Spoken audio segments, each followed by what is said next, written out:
what's interesting about the MGP, it actually has fewer buttons, fewer physical buttons than the DualShock controller, right? But what we do have is the touchscreen, both front and rear.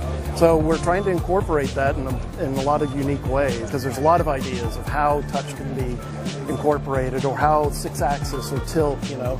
And it's just, you know, for us, it's a matter of getting that feature in there and just trying it, playing it over and over and saying, does this really work?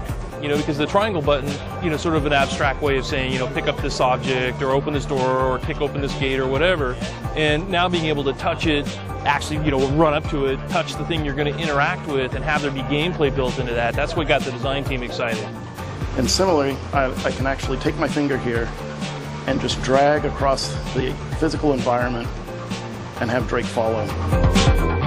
You know, because I was involved in the very first meeting where the heads of Sony got together and said, okay, we're thinking about doing a PSP sequel, what would it be? And it's like they asked people that were making the games to sort of, you know, give their input on what this thing could be. And so we were excited about it from day one.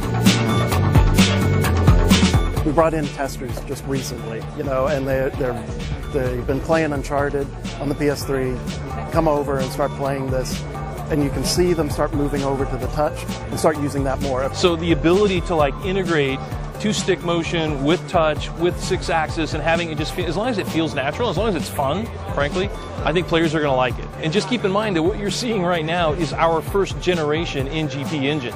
What we can do in the future, I think, is only going to be limited by our imaginations and what we can come up with. And I think that's probably the most important thing about NGP, is that it really does enable game developers to, you know, create whatever it is. I mean, you've seen the huge variety that were at the show today. It's like anything you can imagine you can do. You can do fun little short games. You can do big, you know, console action games equally well. And I think that's what has us excited.